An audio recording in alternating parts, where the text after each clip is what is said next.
May binili ako? Tignan natin.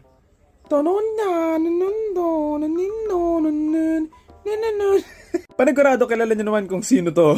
Siya lang naman si Remy and obviously galing siya sa may movie na Ratatouille. Kwento na to, basta isang dagang nagluluto, yun na yun.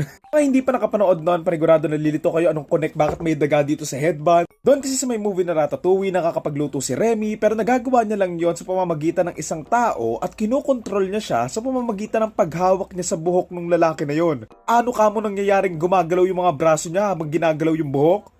Abay, malay ko. Ayan yung context niyan, bakit may headband na meron daga. Yung mga ganito, tapos may mga sisiw, bulaklak, wala yan dito sa Ratatouille ko.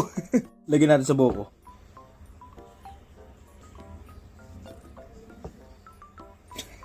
Wala kasi ako masyadong buhok. Kakapagupit ko lang eh. So, ayun yung itsura niya. Ang gulo na buhok ko. Tinaman na. Ang bangit.